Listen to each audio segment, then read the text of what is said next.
some among them were potentially dangerous. Most were loyal. But no one knew what would happen among this concentrated population if Japanese forces should try to invade our shores. Military authorities therefore determined that all of them, citizens and aliens alike, would have to move. This picture tells how the mass migration was accomplished. Evacuation.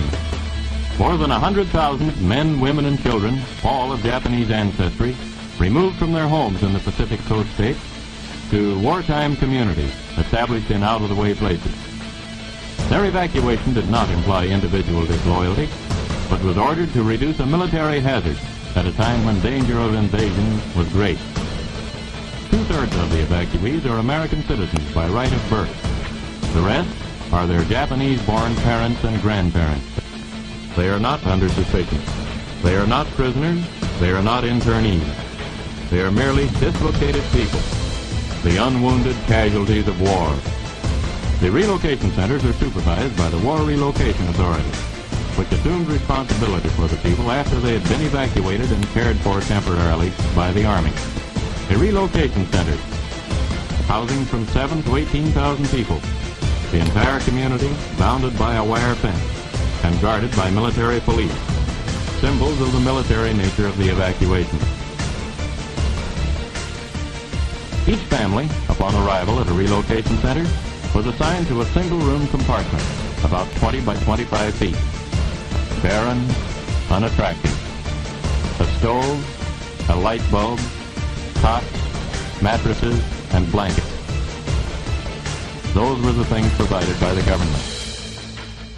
In 1942, the United States government forcibly relocated over 112,000 Japanese nationals and Japanese Americans to remote housing facilities called war relocation camps for the purpose of detainment, re-education, and forced labor. Of those interned, 62% were United States citizens. President Franklin Roosevelt authorized the internment with Executive Order 9066, allowing military commanders to designate military areas as exclusion zones. This power was then used to declare the entire Pacific coast as an exclusion zone, forbidding people of Japanese descent to live within these areas, unless, of course, they were held in war relocation camps. In 1944, the Supreme Court upheld the constitutionality of these exclusion zones, and in 1945, after 2.5 long years of imprisonment, the interns were finally released. The United States government issued no formal apologies, but did present each former inmate with exactly $25 in cash and a train ticket home, if they were lucky enough to still have one. 43 years later, in 1988, President Ronald Reagan would sign a bill that formally apologized for the internment of Japanese Americans on behalf of the United States government, and finally granted reparations to survivors. The language of the bill stated that government actions of the 1940s internments were based upon 3 criteria: racial prejudice, wartime hysteria, and a failure of political leadership. So what is most important in this bill has less to do with property than with honor. For here we admit a wrong. Here we reaffirm our commitment as a nation to equal justice under the law. In 2001, following the attacks of September the 11th, our government again went into open roundup mode, detaining and imprisoning thousands of United States citizens, again seemingly based upon the same 3 criteria used to intern Japanese Americans: race prejudice, war hysteria, and a failure of political leadership. Let there be no argument. The United States government has put its own citizens in detention centers. The justifications for doing so range from personal prejudices based upon political and religious grounds to wartime frenzies and fears of future terrorist attacks. In a time of great crisis, the impossible becomes possible. Is it possible that internment camps are being built in the United States today? Is it possible that history will repeat itself?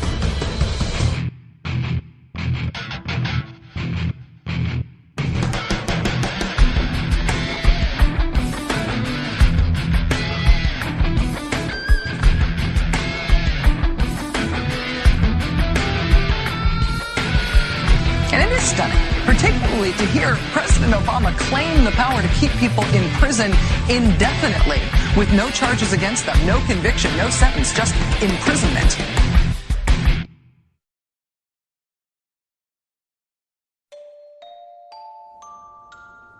Well, we used internment camps here in the United States during World War II, and we interned Japanese Americans, or Americans, I should say, to be more correct, Americans of Japanese descent. And these people were cordoned off for the duration of the war. Background checks could have been done. They could have been released or cleared out of those facilities.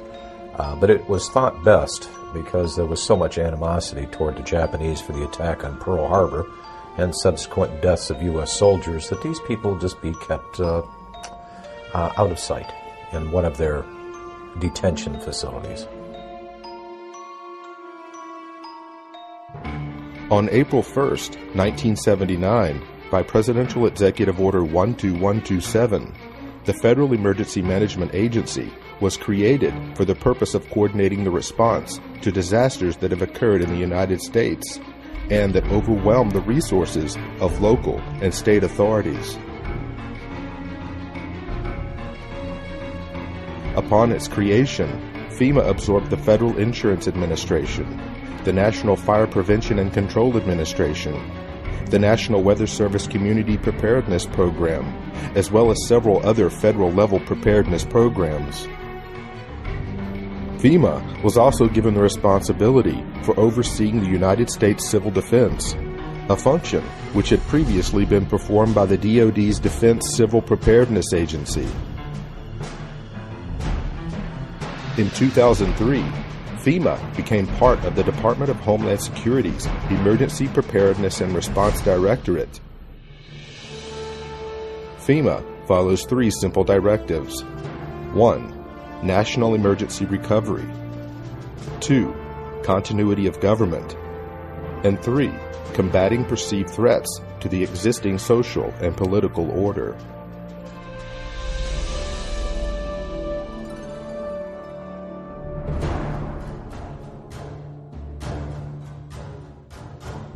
FEMA's implicit objective to provide aid to victims of disasters changed under the leadership of President George W. Bush.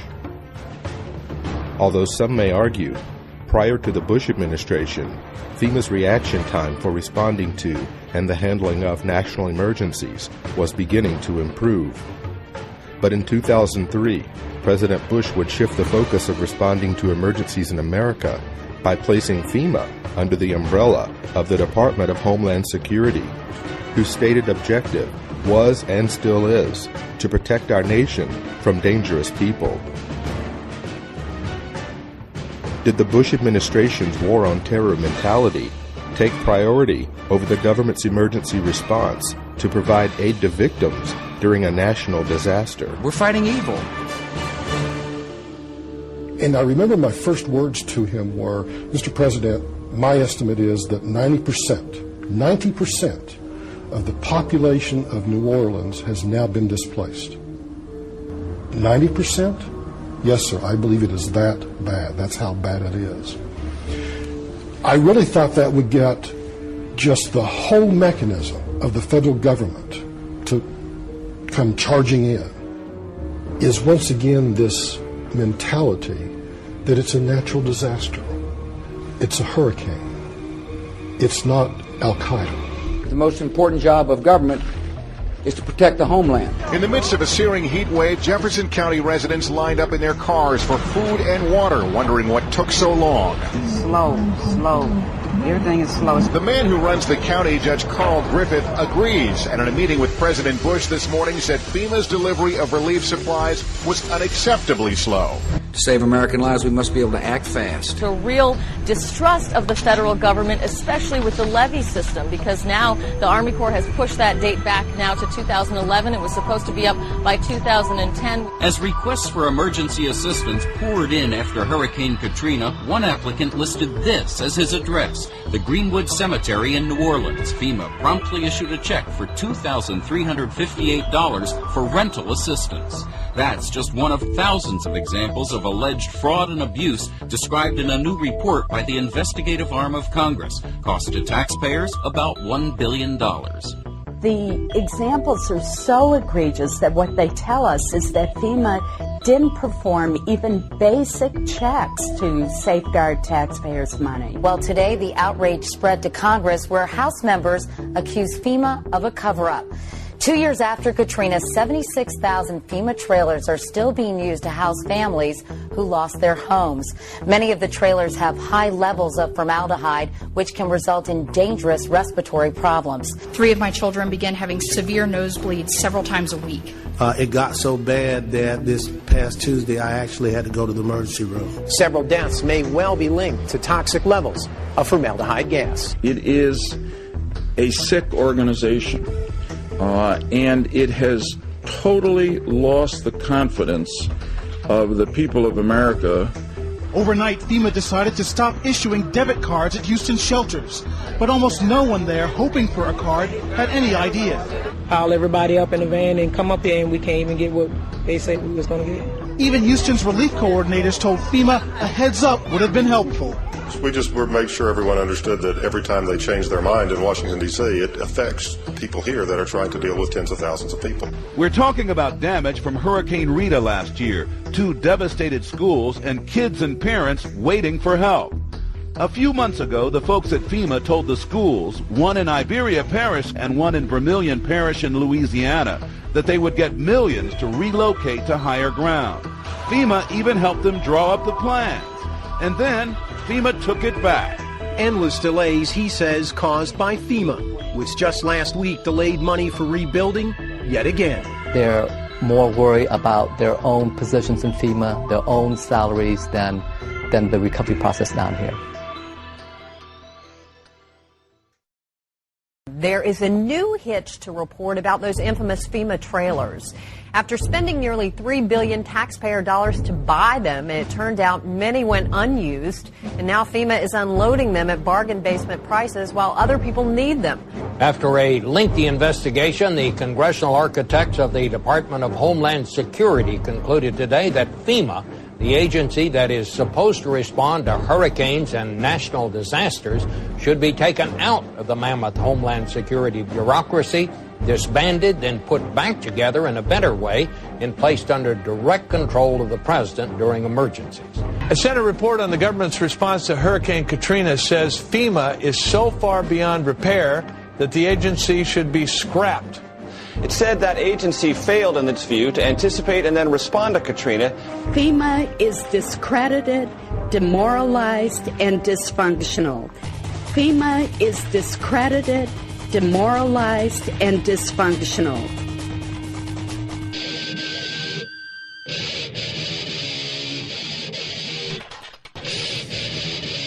In the mid-1970s, the discredited federal government was more scared of the public than ever, coming off the years of Richard Nixon. And so 2 Cold Warriors inside the White House of Gerald Ford began to bring back some of the Cold War ideas of an executive takeover of the United States through a emergency federal agency. And those individuals were Donald Rumsfeld and Dick Cheney. And so really what we see being set up by Jimmy Carter in 1979 is just a continuation of federal policy to expand a federal takeover plan for continuity of government. And so that's what the Federal Emergency Management Agency was really set up for.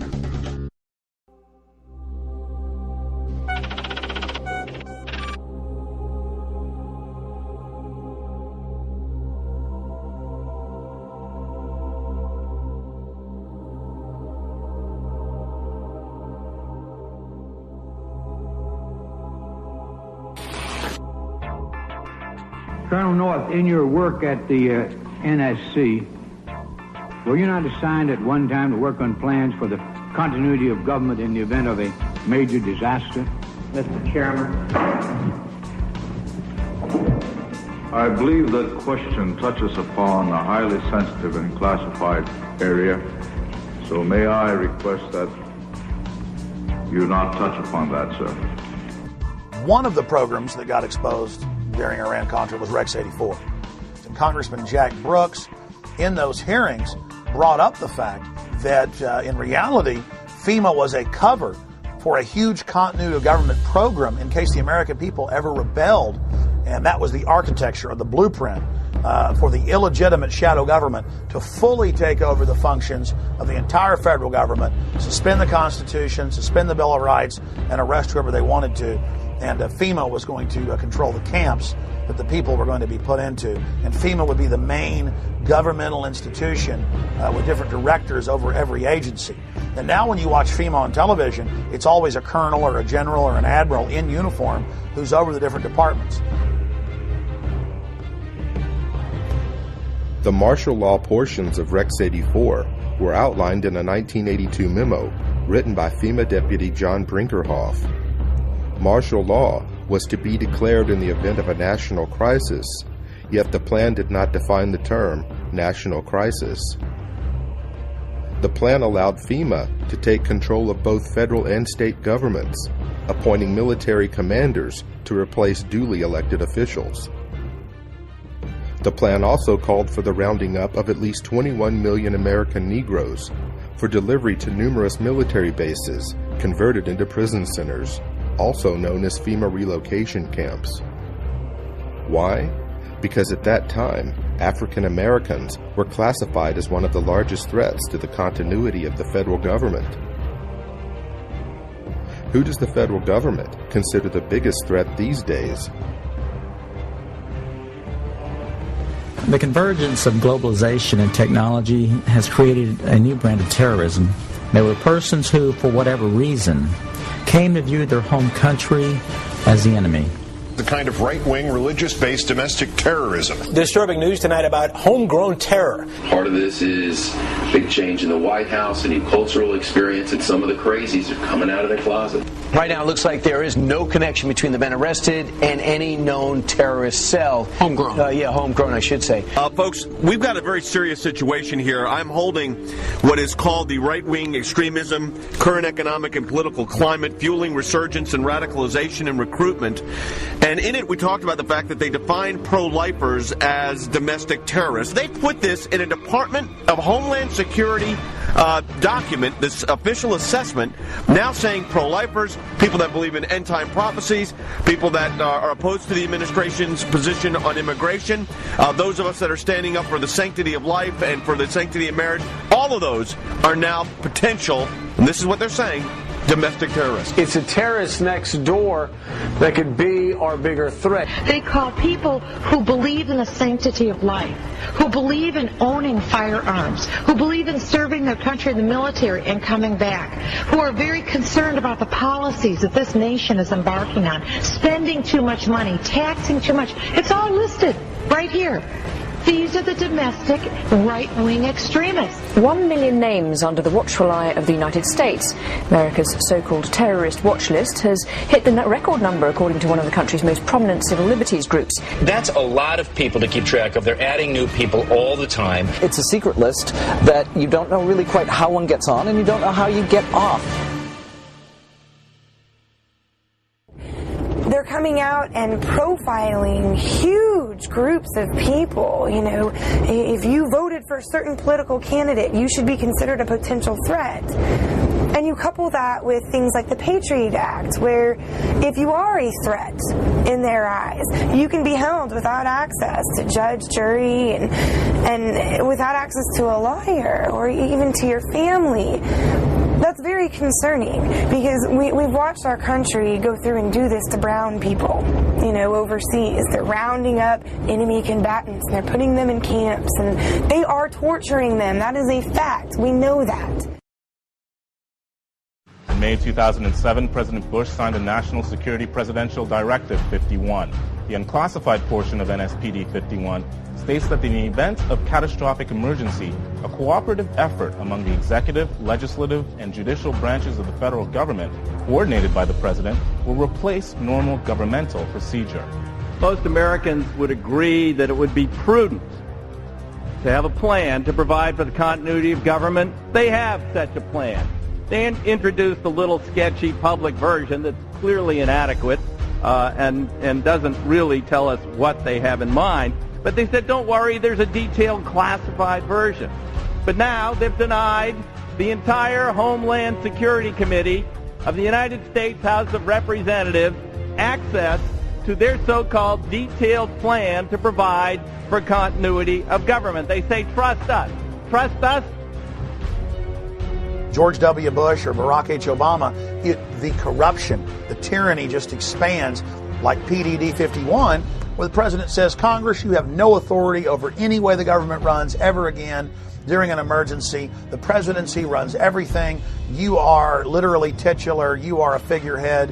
You are ceremonial. And congressmen then on the Homeland Security Committee, as high a level clearance as the president, said, we want to see the entire PDD 51. And the White House says, no, you don't get to see it because PDD 51 removes you from that process. This is high treason against the people. It is high treason to have the executive telling the Congress, you can't see Presidential Decision Directive 51. You can't see its accompanying executive order. You don't have any authority over anything anymore. FEMA is dysfunctional. This is high treason against the people.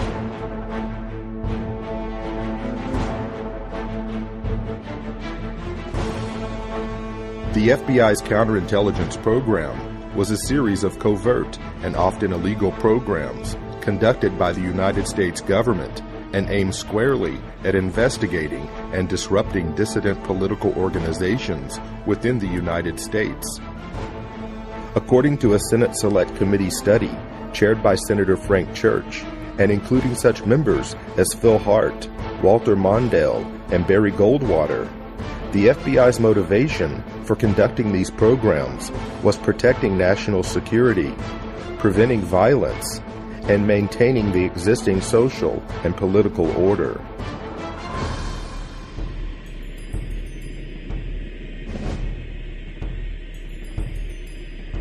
Targets included the Black Panther Party, the Ku Klux Klan, communist and socialist organizations, as well as nonviolent civil rights organizations, anti-war groups, and a broad range of organizations lumped together under the title New Left, which included groups labeled for intensified attention, such as the Southern Christian Leadership Conference, the Student Nonviolent Coordinating Committee, and Congress of Racial Equality.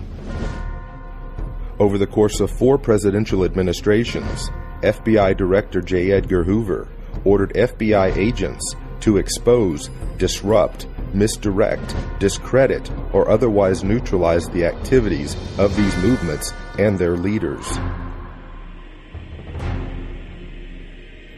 Speakers, teachers, and writers, even individual student demonstrators with no group affiliation, were all fair game.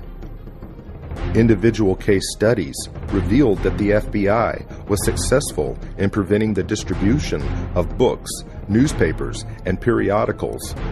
They prevented groups from forming and disrupted peaceful demonstrations and large anti-war marches, as well as denied groups and organizations facilities to hold meetings and conferences. According to attorney Brian Glick in his book War at Home, the FBI used 4 main methods for their counterintelligence program. Number 1, infiltration, getting agents on the inside in order to undermine trust and scare off potential supporters. Number 2, psychological warfare, planting false media stories, forging correspondence, making anonymous phone calls, spreading misinformation about meetings and events, setting up pseudo-movement groups run by government agents, and manipulating and threatening parents, employers, landlords, school officials, and others to cause trouble for activists. Number 3, harassment through the legal system.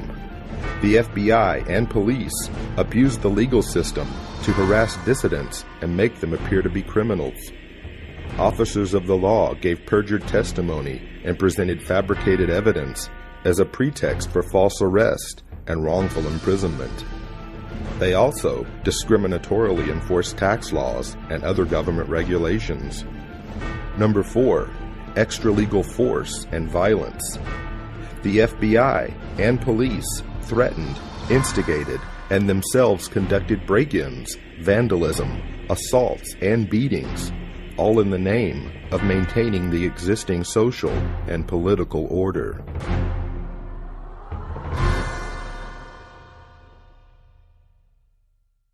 Increased security for 4 New Jersey Supreme Court justices after their home addresses were revealed in a webcast by a self-proclaimed white supremacist.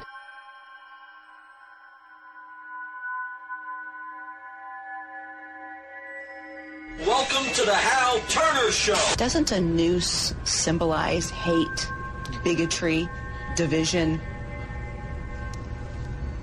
Justice.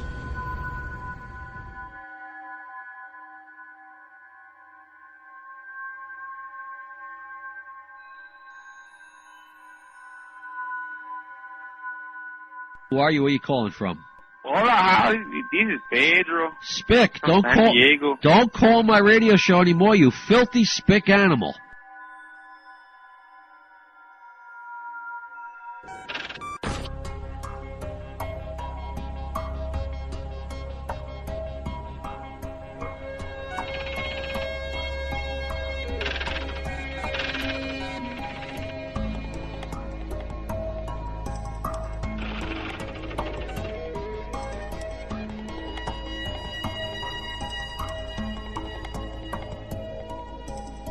People were being profiled and stopped if they had certain kind of bumper stickers on their car, like a Ron Paul bumper sticker or a Chuck Baldwin supporter.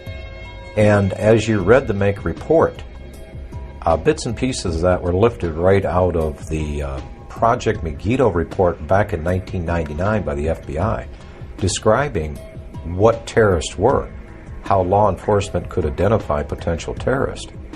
And I can remember back in the 90s, the FBI was doing an education program with local law enforcement, and what they had was a trifold pamphlet. Again, this was not meant for public consumption, only to be passed around amongst the rank and file in the police. It ran through the list of what a potential terrorist might be or what they might prescribe to.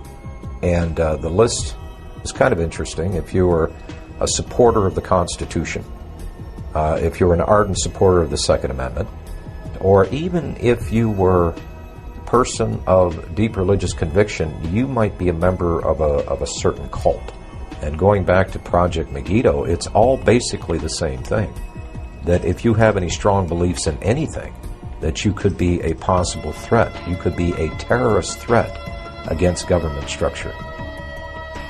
In Missouri, a new document meant to help Missouri law enforcement agencies identify militia members or domestic terrorists has drawn criticism.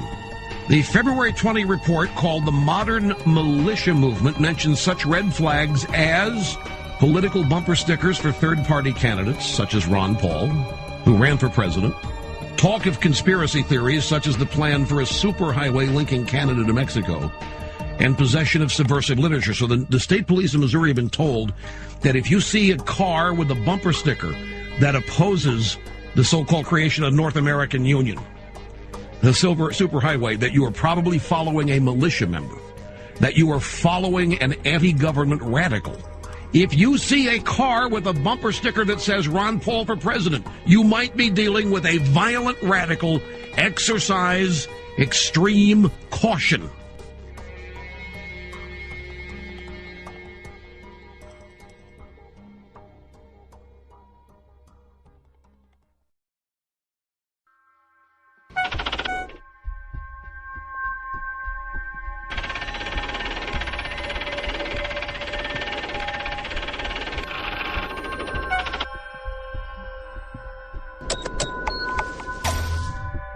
We do know that 28% of their funding comes from the Department of Homeland Security. This is not the first time that a report has been issued to Missouri law enforcement and surrounding fusion centers in other states by the MIAC Center. This right here is a stack of every single one of the MIAC reports that has been drafted. MIAC Alert, Constitution Rangers, June 7th, 2007. You've got the Black Separatism Bulletin. November 4th, 2008, American Radical Islam Converts. Here's the MIAC Strategic Report dated 11/28/2008 on the anarchist movements. You've got it on the Modern Committees of Safety, Voice of the People, or Militias in Disguise. That's January 9, 2009, which came out right before the infamous MIAC Strategic Report on the Modern Militia Movement. So they've been producing these documents for quite some time.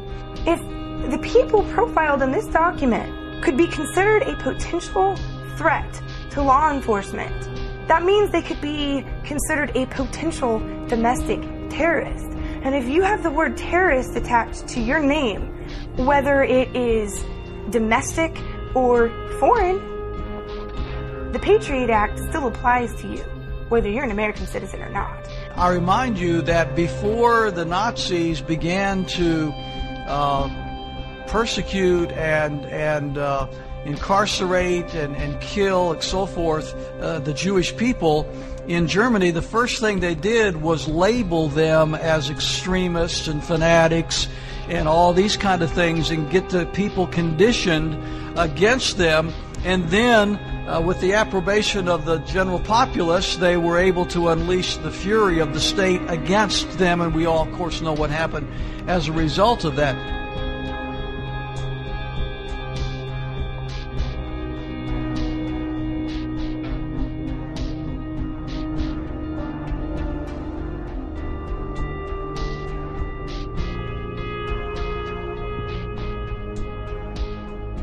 Is that the face of a terrorist that they had to know where that cash came from? Again, it's turning more into fascism. It's one thing for them to make sure you don't have a gun or a bomb in your pocket.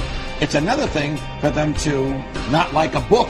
This shows you the danger of profiling. Maybe he was profiled because he had a Ron Paul bumper sticker. An anti-tax demonstration is scheduled for downtown's Keener Plaza April 15th.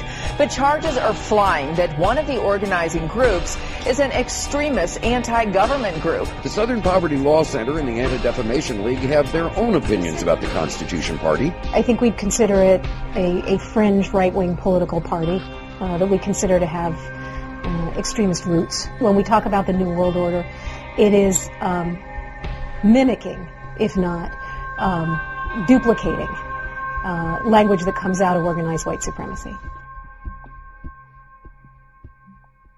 The elites have said that they want to have a final revolution, that they know the public's going to revolt against them, so that's why they've scientifically set up the surveillance grid, the cashless society. This whole continuity of government system is designed to suppress and control the people of America. Northcom, the Pentagon, the military are all announcing their number one job now is fighting the American people. They're saying the number one terror threat is veterans and gun owners and conservatives and libertarians and Ron Paul supporters. And I've been sent secret Army documents, we call the phone numbers and they're accurate and real, where I'm being watched at In the Fed protest, where we peacefully go out and demonstrate. And now even the ACLU has written letters saying, why is the Pentagon watching U.S. citizens? Why are you listing any protest as an act of terrorism? The real terrorists are the people that have hijacked our nation that would dare say the First Amendment is terrorism.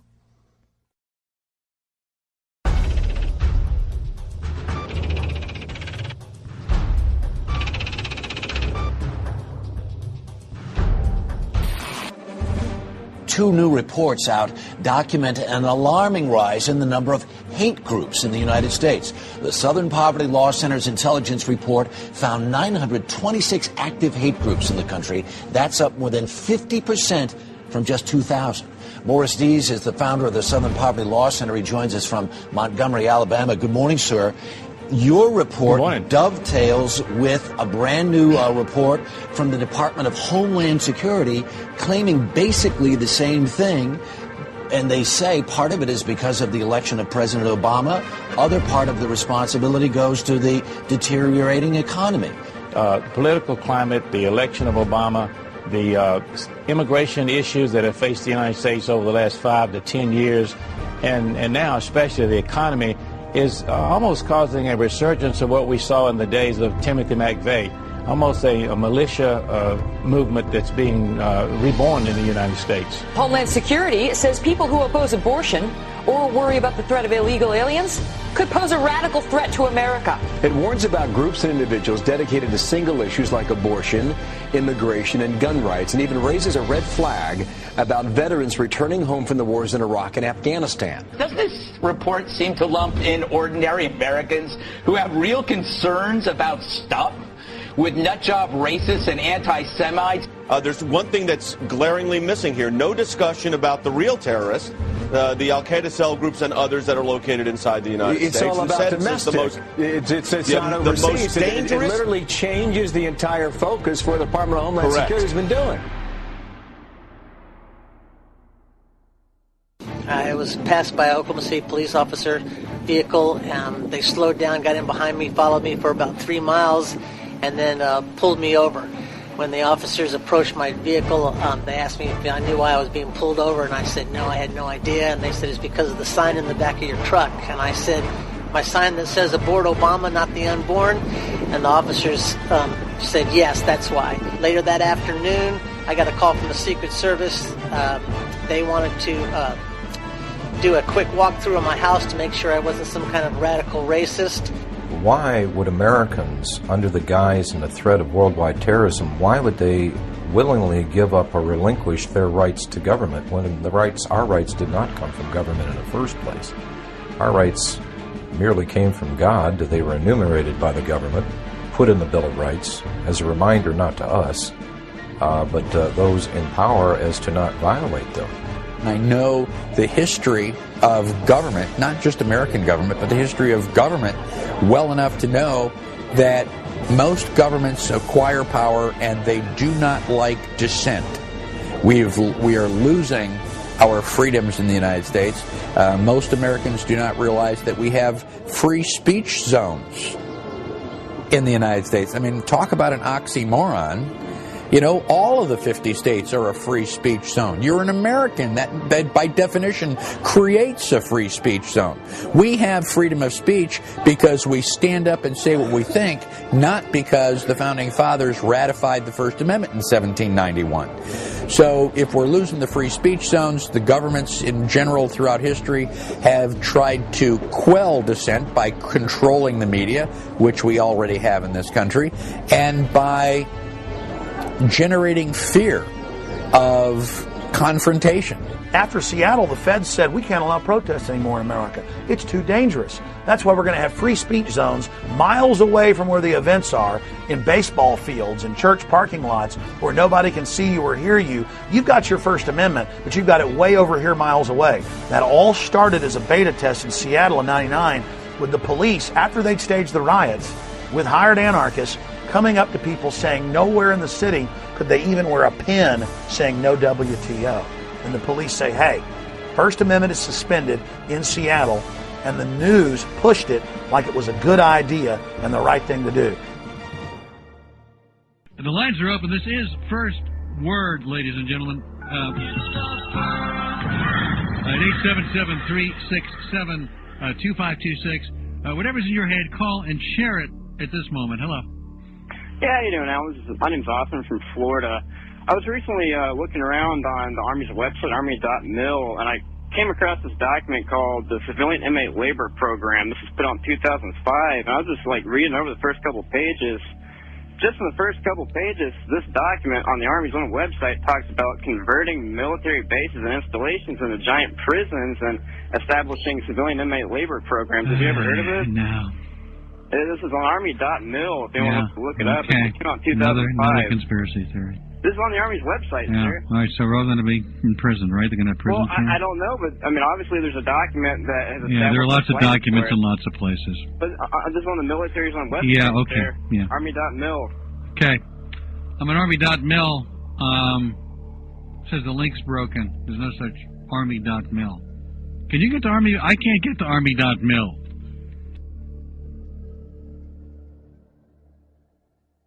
Army Regulation 210-35. Now, this was set up in 1986 secretly. And for 10 plus years, it was secret. And in 1997, Bill Clinton declassified this, and we were the first major radio show to cover it.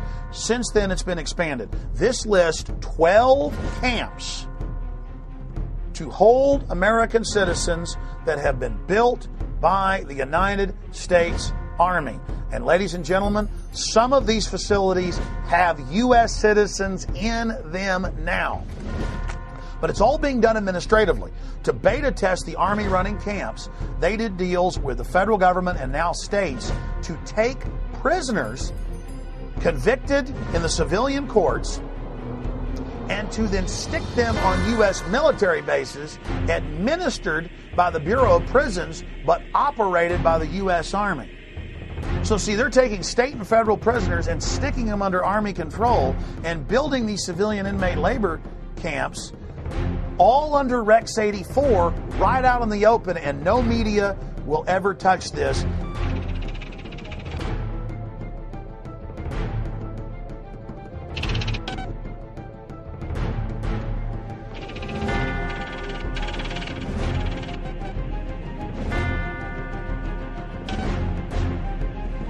Beginning in October, the Army plans to station an active unit inside the United States. Under NORTHCOM and under the new Homeland Brigade, it was first going to be 3,000, and then 20,000, and then 40,000. The 3rd Infantry Division's 1st Brigade Combat Team has spent 35 of the last 60 months in Iraq. Combat-hardened troops who've been running camps and centers in Iraq are now coming back to the United States to, quote, carry out law enforcement actions. The Army unit may be called upon to help with civil unrest and crowd control. There has been some concern and some misimpressions that I'd like to correct. The primary purpose of this force is to provide help to people in need in the aftermath of a WMD-like event in the homeland. This force has got no role in civil disturbance or civil unrest, any of those kinds of things. The Army Times reporting, quote, they may be called upon to help with civil unrest and crowd control or to deal with potentially horrific scenarios, end quote. NORTHCOM, the Northern Command that came into being in October of 2002, when that came in, people like me were concerned that the Pentagon was going to use its forces here in the United States, and now it looks like, in fact, it is, even though on its website it says it doesn't have units of its own. Now it's getting a unit of its own. And the Army Times said during civil unrest inside the United States that the Army's new job would be engaging the American people. The Posse Comitatus Act of 1878 generally prohibits federal uniformed services from carrying out domestic law enforcement duties, except in cases expressly authorized by the Constitution or an act of Congress.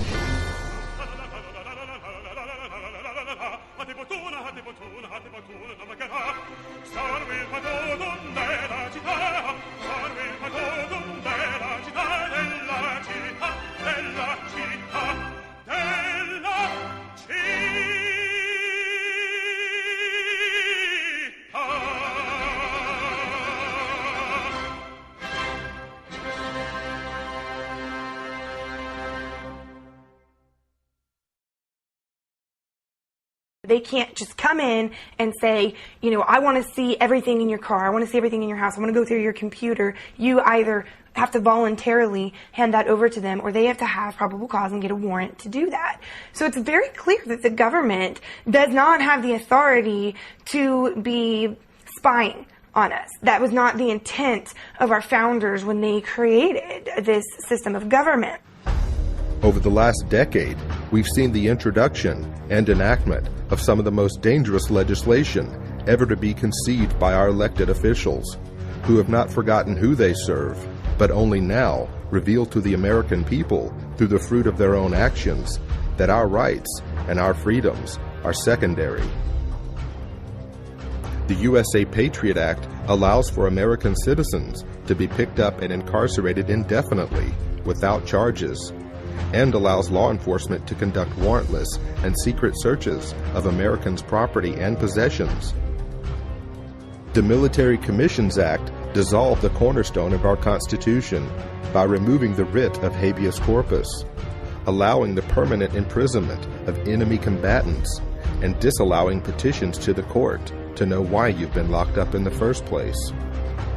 Although never passed by the Senate, the violent radicalization and Homegrown Terrorism Prevention Act shows us the mindset of our leaders in Washington. If passed into law, the bill would make public demonstrations and protesting into an act of terrorism and label the organizers as thought criminals and potential homegrown terrorists.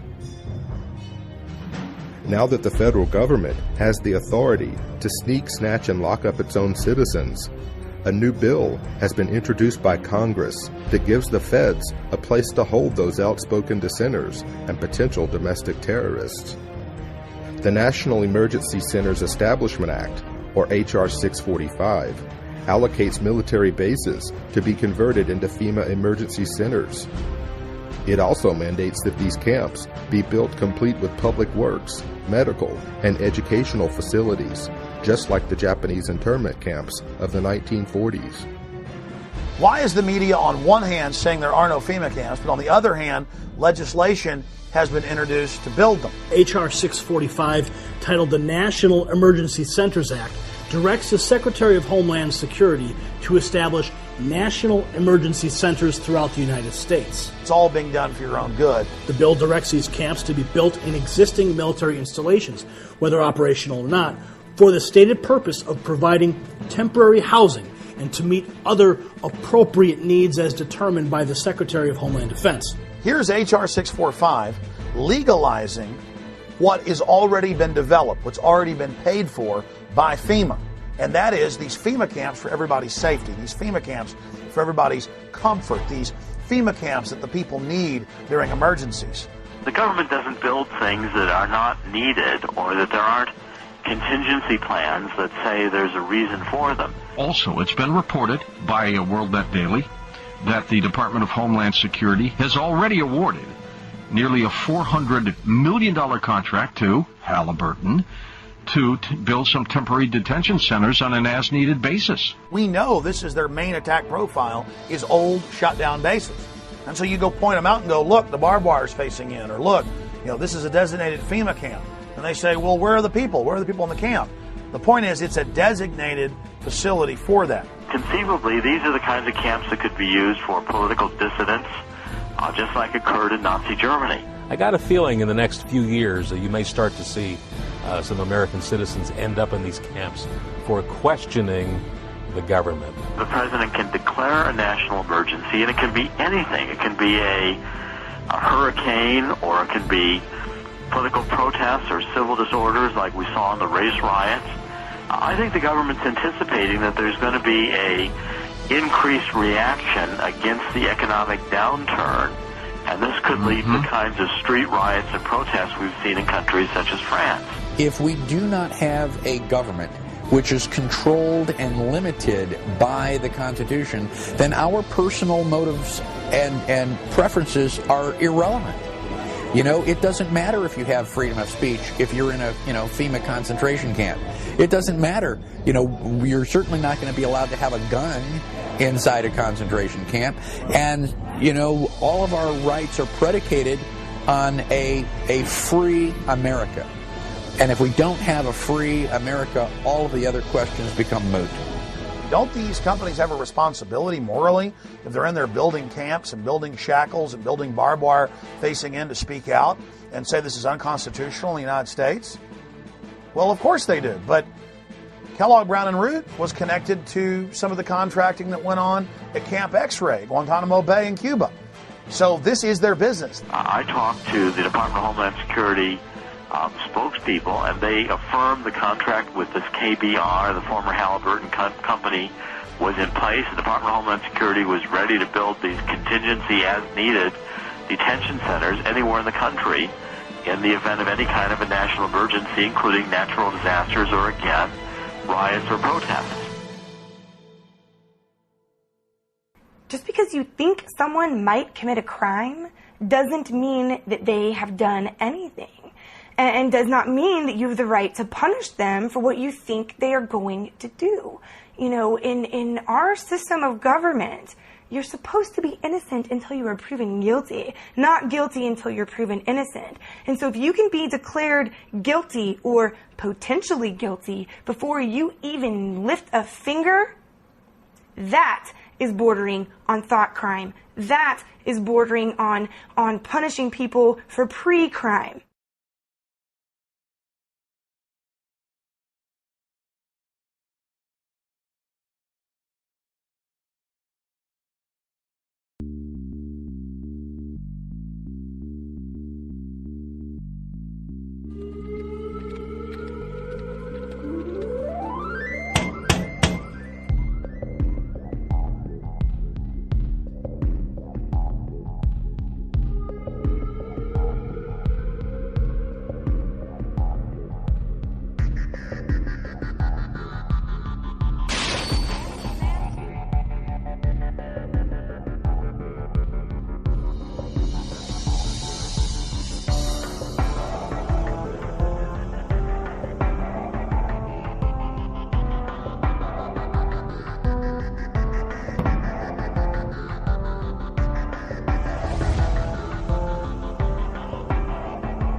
I never understood these words before the thought police showed up at my front door.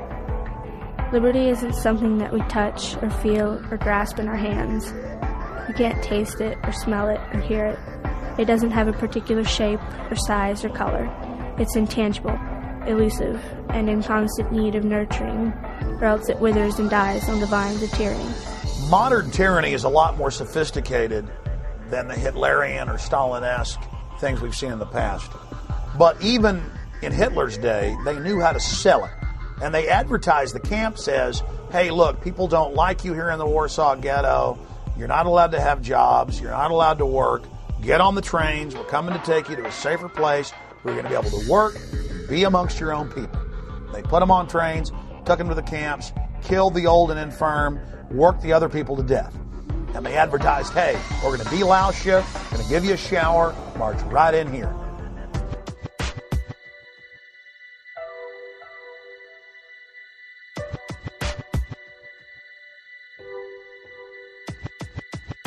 You have arrived at Sobibor. You are in eastern Poland. This is a labor camp. We have brought you here to work. You will work hard, but hard work is good for the soul. So in reality, we are your benefactors. You will be housed, you will be fed.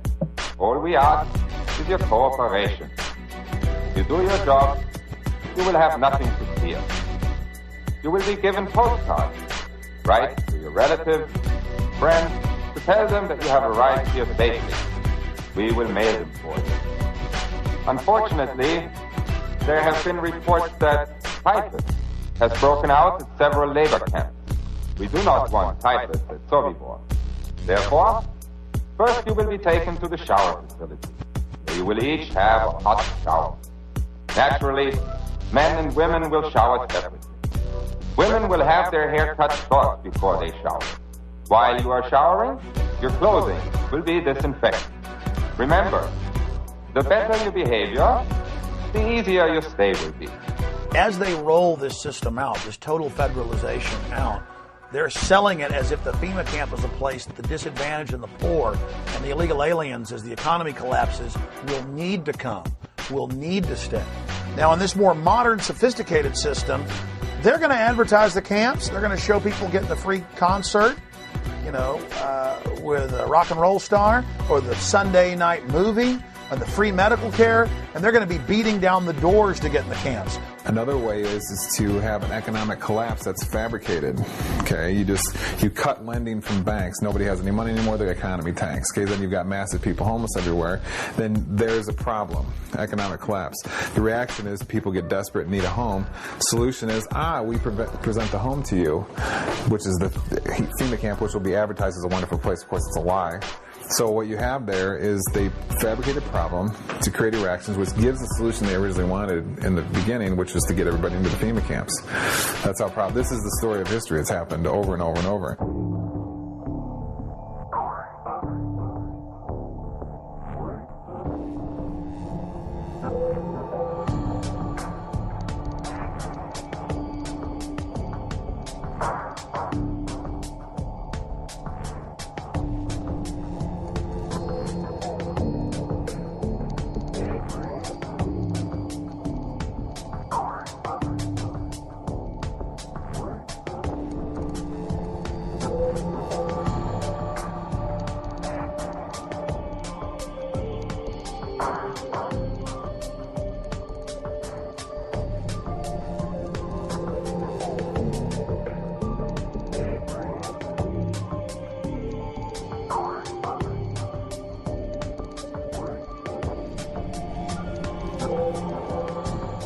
If you can detain people, I would call them quasi-concentration camps.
In 1999, American citizens were put in the Sandpoint Naval Brig outside of Seattle, Washington, and the news reported that FEMA was in control of the operation and was using the closed naval base as a mass prison. And the people were put in plastic handcuffs and taken indoors, inside warehouse areas that had barbed wire fences, porta potties, and cots.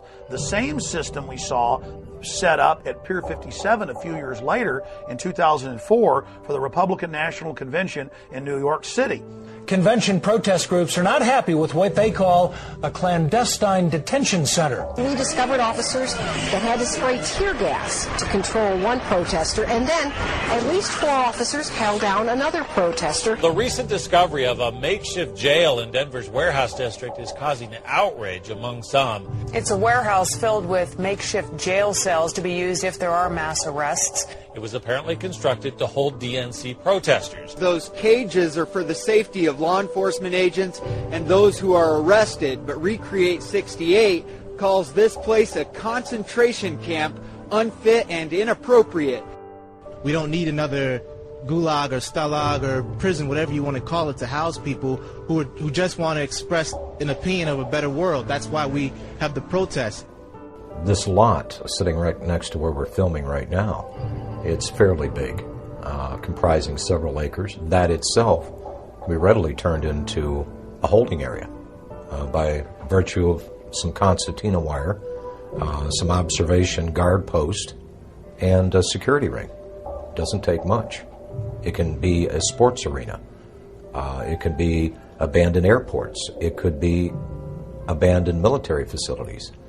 Any place that you could set up a security perimeter could be used as a temporary internment camp.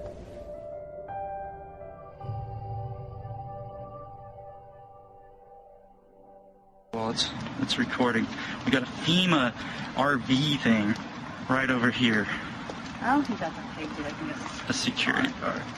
Yeah, but why is a FEMA RV parked in front of the mall? In front of the mall? In front of the closed part of the mall. That's real weird. Dude, look, it says Department of Homeland It's Security. the Department of Homeland Security parked in front of the mall? In front of that closed part, though. Can you go? No, you can go in there. What kind of... Why do we need Homeland Security at the mall? No. Do we need Homeland Security right here? Look, it says it right there. That says U.S. Department of Homeland Security. And why are they parked in front of the mall? Oh, man, that's what I want to know. What are y'all doing here? We just saw. I just want to know. I want to know what y'all are doing here. Step outside. Will you tell me what's going on? I will be more than happy as soon as you step outside. Sure. Is there a reason you're doing that? We just saw the FEMA cam, and I thought y'all were part of there's some sort of emergency, or what's going on? The mall had already been shut down. Not the mall. This store had already been shut down. But Is there some reason why FEMA's here, though? in case Ike hits. Ike? In case what? Told him he's not. Dude, you're just a security guard. I'm a security guard. Don't say that. I'm sorry. We're part of an organization that is just making sure everybody understands what's going on these days. I don't understand why y'all are here, though. Well and fine. I still didn't explain why y'all are here. I'm not going to, okay? Just don't step So back. what kind of operations are going on inside? Have a good night. Just tell me what kind of operations are going on inside. They built the temporary detention center. It was about 780 beds that have really made a difference. We still have a long road ahead of us, but FEMA's going to stick with us, and I know we'll make it. It's a $37 million facility. It was built in Indiana. It was modeled off of a modern facility in Michigan. It originally was designed in the States and brought down here in sections, so we put it together like one big Lego piece. Then people started noticing on the backs of flatback rail cars these little 1- and 2-person mobile concrete jail cells. And those indeed have been manufactured by the tens of thousands and purchased by the federal government and local governments.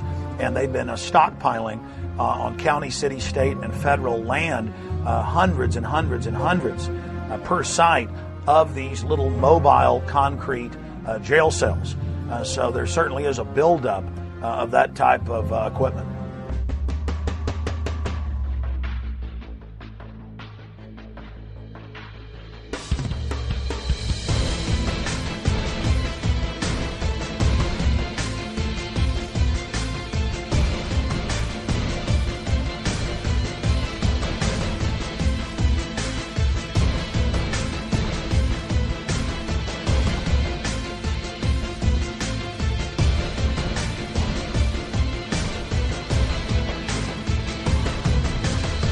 Several years ago, the military issued a challenge to create a faster and better razor tape.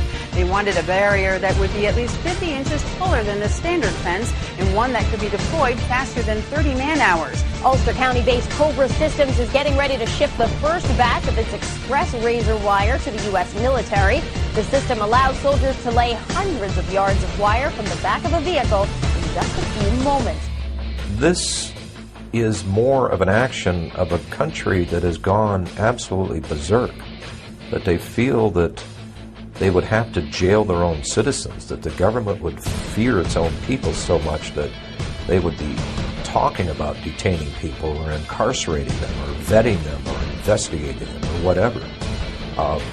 This whole thing has been turned on its head.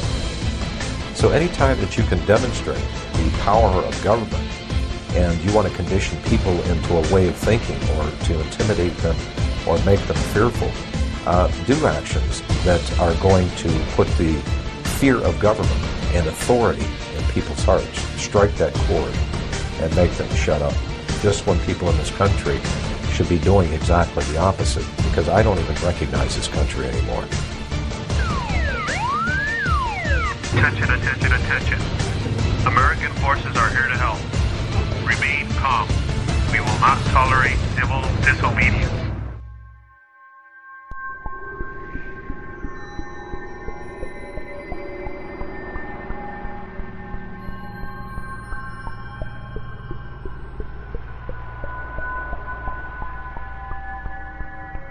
Military Occupational Specialty Internment Resettlement Specialist. This MOS plays an integral role in providing a uniform system of handling prisoners and detainees. Trained as internment resettlement specialists to control and supervise detainees to ensure their humane treatment. For this job, the Army will train you to use specialized equipment to monitor activity, to conduct searches, and to inspect areas where prisoners work and live. Here, you'll train to in-process prisoners and detainees and to brief them on their rights. After your initial entry training and advanced individual training, you'll work long hours, day or night, in a garrison or field environment, where you may practice emergency procedures, detect and confiscate contraband, and escort prisoners outside the facility. Military Occupational Specialty, Internment Resettlement Specialist.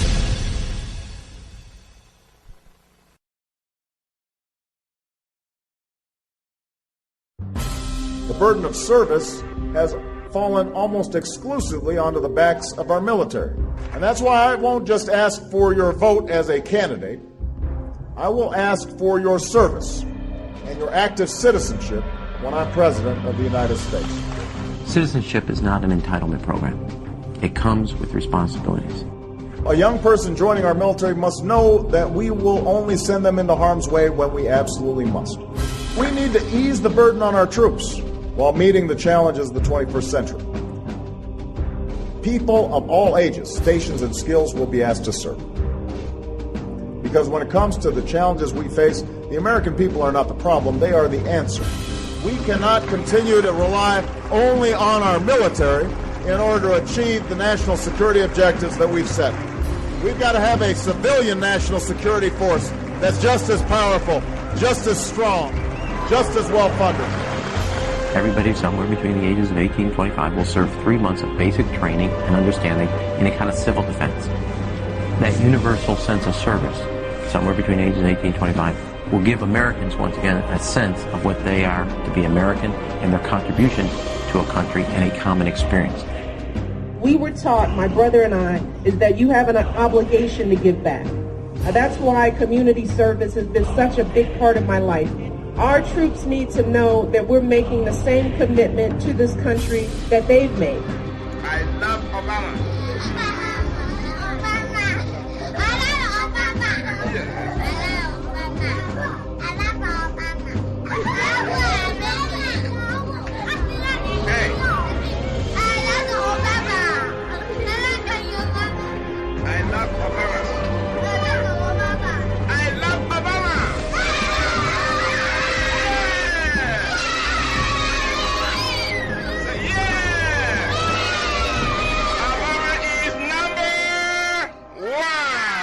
We're gonna spread happiness. We're gonna spread freedom. Obama's gonna change it. Obama's gonna lead 'em.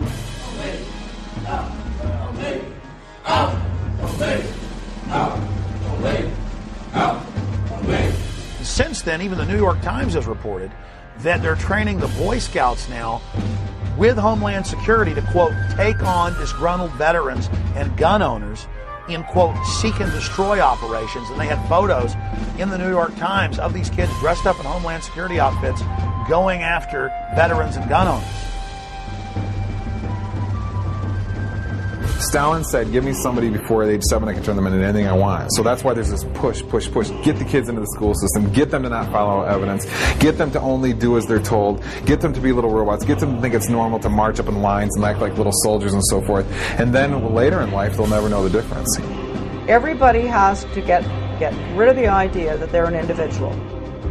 They have to understand that we all have to work in the group for the collective, for the good of the whole. Not for the good of your child or for the good of the teacher, for the good of the whole.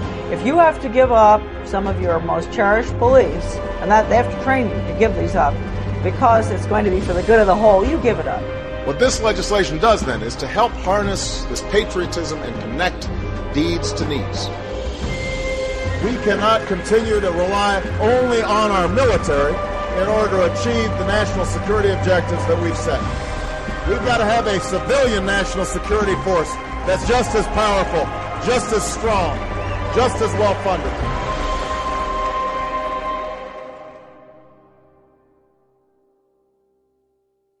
They've been turning on the American people and working against our interests for a number of years.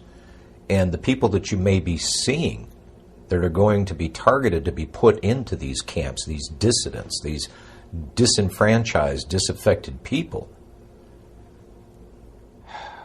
the government would never, ever turn on the American people. They would never create a situation where they were so displeased with their government that the government may be forced to throw these people in concentration camps. They'd never do that, would they? My name is Sam Ozaki. I'm a native-born American citizen, Los Angeles, California, along with about 120,000 other persons of Japanese ancestry when Franklin Delano Roosevelt signed Executive Order 9066. We were all rounded up like cattle and placed into America's concentration camps.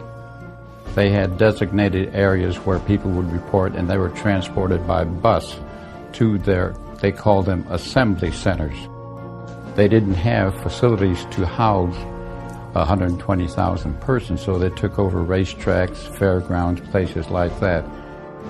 Work in the camp was slave labor. In fact, they had us making camouflage nets for the United States Army. Now that was absolutely slave labor. Later on, I said we should all have refused to work and then let the Army and the government come in and do all the chores that had to be done. But as I said, we had lost all not only our life and liberty, but also our finances. You know, when you think about it later on, we were not much better than Hitler. On the other hand, we have to say that at least we were not gassed and murdered like the thousands that were killed, millions really, in Europe. Although I have to say that there were at least 10 persons shot and killed by American guards simply because they got too close to the barbed wire fence that was surrounding the camps. Native-born American citizens like myself were denied life, liberty, and the pursuit of happiness in total violation of all the Constitution, the Bill of Rights, and so forth. Every morning the children would stand up, face the American flag with liberty and justice for all. You know, psychologically, it really affected us. That's why, for example, I mentioned earlier on that there were many parents who never even told their children that they had been in concentration camps because they were ashamed. We should not be ashamed. It was the United States government that should be totally ashamed of their behavior and putting 120,000 persons of Japanese ancestry in America's concentration camps. And you have to be alert because it can happen again.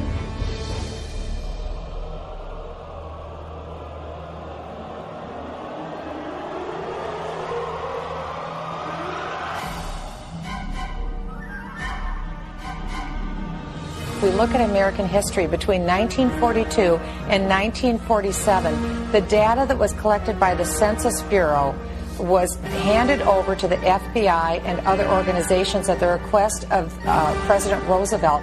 And that's how the Japanese were rounded up and put into the internment camps.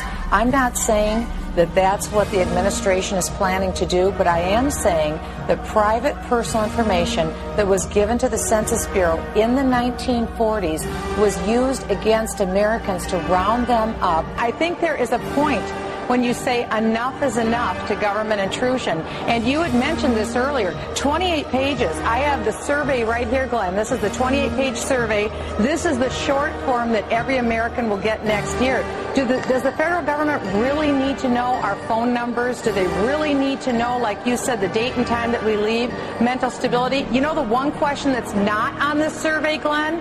Are you a U.S. citizen? I am just not comfortable with the way this census is being handled, with associating with ACORN, with the questions that are being asked, with Americans being compelled to give this information. How will this be cross-checked? Will it be held privately? It's up to a $5,000 fine. They're saying that if somebody who is connected with ACORN, now working for the U.S. Census, shows up at your door, knocks on it, and demands to know your race, your employment status, the name of everybody in your household, whether you've ever received food stamps, and your phone number, and everybody else's phone number, and you say, I'm not really comfortable giving that to you, you're going to get fined $5,000. The United States government between 1942 and 1947 passed the Second War Powers Act. They used the U.S. Census information to round up the Japanese and put them in the internment camps. Americans were told that they wouldn't have their information used against them. They did.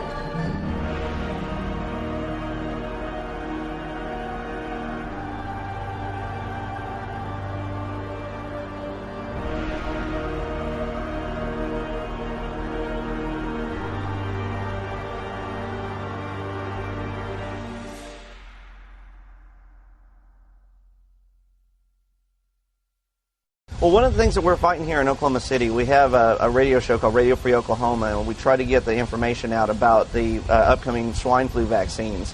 You hear that Northcom is coordinating with Fema to work for the mandatory vaccinations. There's all the legal framework in place through the Patriot Acts and the Emergency Medical Powers Act to force these vaccines on people. And then if you deny it, where are you going to go? Well, they say that you can be charged with a felony or put into a quarantine area. Now it's starting to come into view how these camps could be used. Well, today we're in a circumstance where the economic and the political dynamics are pushing America and the whole world into a crisis dynamic. This crisis is being created through the process of sustainable development policy. Several things are occurring. One is that our system of justice is being changed. We're shifting from equal justice, where every human being has certain unalienable rights to life, liberty, and property, etc., to a system of social justice where no one has any such right, but where people are judged based upon the group that they're part of. Previously, there have been several reports, such as the MIAC report in the state of Missouri, but this is the first time that a report such as this actually named individuals. Once you label someone in a derogatory manner, an extremist, a potential militia member, terrorist, whatever term is used, for some people the moniker will remain. Before you can persecute people, before you can incarcerate large numbers of people, you have to marginalize them. You have to create the image that these people are dangerous to society, or they're extremists or radicals, call them what you will, but marginalize them from the mainstream of society so that at that point the rest of society will accept the persecution that might result upon this group. It's been an age-old strategy that's worked in every totalitarian regime in the history of the world, and that's why we're concerned here in the United States when we see this kind of marginalization going on about people who voted for Ron Paul or people who voted for Chuck Baldwin.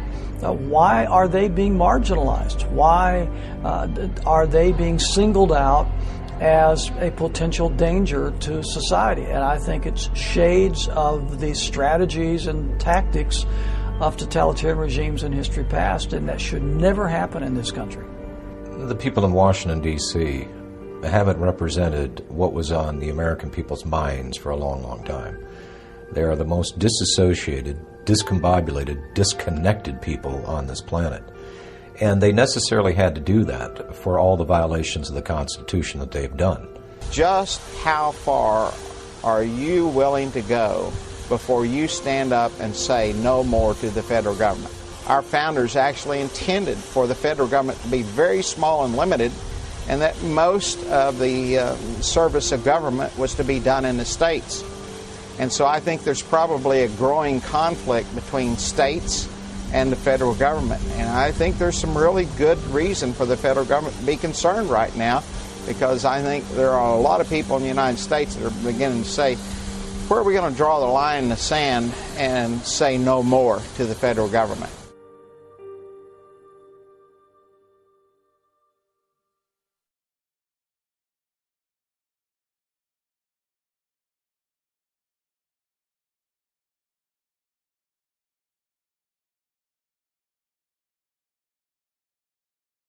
Every generation faces tyranny. Every generation faces corruption, and is forced to stand up against it or become enslaved. Our ancestors fought and died so that we'd have the little bit of liberty we have now. It is a sacred treasure. And from liberty comes all prosperity. The human race is depending on all of you out there that are seeing this information to educate yourself on the facts presented in this film and then to take action. We've got to forget about Washington, D.C. I think Washington, D.C. is too far gone. It's a cesspool of iniquity. I think it's totally and thoroughly corrupt. It doesn't matter which party you put in charge of the White House or Congress. Nothing of substance changes. I really think the power and strength of the people rests where it always has rested, and that is with the states. So we need to start putting some teeth into our state laws And we need to be electing sheriffs that are going to protect us from federal agents when they initially don't understand this because their civics lessons weren't very good in school. The 10th Amendment very clearly says any authority not granted to the federal government by the Constitution belongs to we the people and the sovereign states that make up this union. The states had all the power. They gave some few powers that are listed in the Constitution to the federal government and kept all the rest for themselves. Well, my first guest works for the people of Oklahoma, and he's trying to do right by them. But he believes it's kind of hard to do that when the federal government keeps butting into the state's business. And now he's working to pass a bill in the state of Oklahoma that would declare state sovereignty from the federal government. Well, the resolution is saying that the Constitution is the supreme law of the land and that it specifically delegates certain powers to the federal government, and all other powers are reserved to the people and the states, and that the federal government has increasingly moved out of that framework over the last several decades, and that they need to get back into that proper role. A number of states already have them. Many more are considering similar resolutions as a bulwark, proponents say, against the federal government handing down laws that they see as unfunded or unconstitutional. Ongoing pattern of overstepping its constitutional authority. Dozens of states are now considering resolutions asserting their sovereignty under the 10th Amendment of the Constitution, pushing back against Washington's intrusion into everything from land use to gun control. And there's really somewhat of an uprising in the states across the country is this federal law called the Real ID Act. Texas appears ready to declare its sovereignty again. A resolution doing just that has the unabashed endorsement of the state's governor. I believe the federal government has become oppressive. I believe it's become oppressive in its size, its intrusion in the lives of its citizens, and its interference with the affairs of our state. The bill, HCR 50, is currently in Texas's House. It reasserts the constitutional guarantee of the 10th Amendment. We need to focus on our state government. We need to focus on our state legislators, the governor's mansion, the state Supreme Court, the sheriffs at the state and local level. All these agencies need to be the focus of freedom-loving people. And if you do treasure the notion that your rights are unalienable, meaning imbued in you by our Creator, and you want to defend the American circumstance, the only way we can effectively battle the Agenda 21 protocol is to do it locally. We have the checks and balances in the states to be able to maintain the freedom of our people. You get involved in your local area. I mean, that's where you can affect the most change. I don't know why we have FEMA. I don't see anything about a FEMA in our Constitution. I think it should be eliminated. We're fighting tyranny. We're standing up for liberty. We're the good guys. We have the moral high ground on our side. All you have to do is get started. Take that first step, and then you'll find that you get this momentum, and you can't stop it. We are the government. Do whatever you can to get involved and get to know what is happening in your state. Are they watching people in your state and sending information up to FBI and Homeland Security? Are you going to be profiled in a report issued by your state?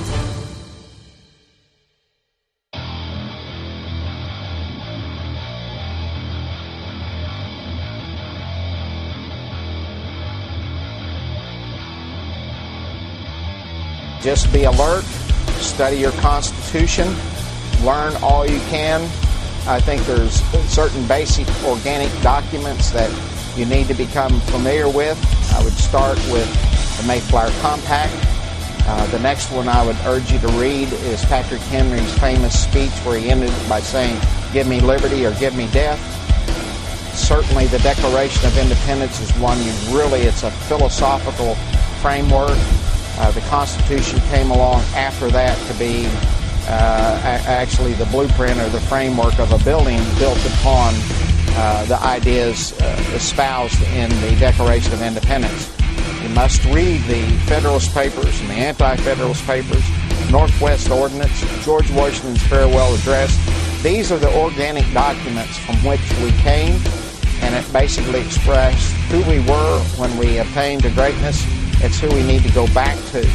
On top of that, there are many other really important books to read to understand your enemy. And I would suggest The Shadows of Power by James Perloff, Creature from Jekyll Island by G. Edward Griffin. Another one actually written by one of the enemies, in my opinion, is Carol Quigley's Tragedy and Hope. So read those books, study and all to know what we are, but also equip yourself with understanding of who your enemy is, because we're in a struggle for our future at this point in time.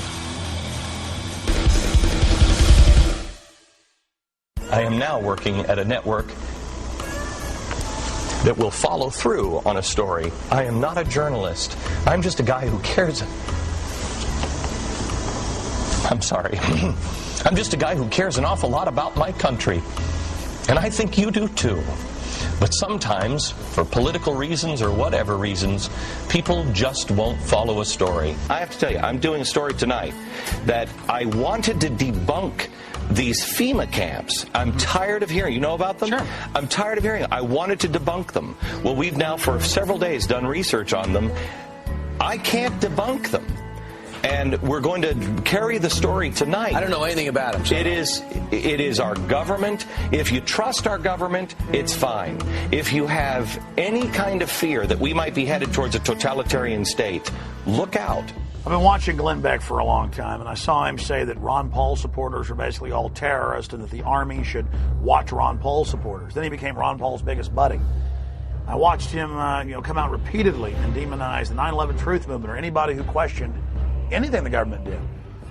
And then when he said he was going to expose the FEMA camps and he thought they were real, I said, look out, folks, this is his MO. He acts like he's on our side. He acts like he's really investigating. And then he sucker punches you once he's gotten your confidence. Popular Mechanics, they did an incredible job in the writing of the definitive debunking of the 9/11 conspiracy that everybody knows now is not true because of Popular Mechanics, except Rosie O'Donnell.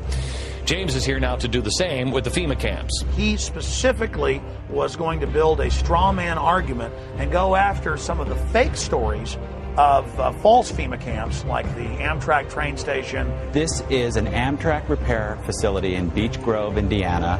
The woman who made this video initially claims that it's some kind of American Auschwitz, and they've outfitted buildings with gas, and they've got these strange turnstiles. In fact, it is a repair facility. They're repairing trains in there. Well, trains, I believe Auschwitz had trains. I'm just saying, Jim. Oh, yes, there are real FEMA camps, and there are bills and legislation, and Americans have even been held in FEMA camps before during demonstrations in Seattle. But he didn't choose to go into any of that, even though we mailed him packets of that material. One of those buildings has been knocked down. This video actually dates from about 1995. So the turnstiles are there for, they were there. They're not there anymore? Right. The turnstiles were just ordinary subway turnstiles. It would be familiar to anyone who's ridden the subways in New York. He went to the disinfo on the internet knowing he could discredit a straw man. And that's what's so despicable about Glenn Beck, is that his propaganda is so shoddy that it's just amazingly predictable. By the way, if you want to get all of the information and more on the FEMA camps, debunk information that we couldn't get into this segment, help silence the annoying conspiracy freak in your life. There is enough out there. We don't need to make stuff up. Glenn Beck knows he's a liar.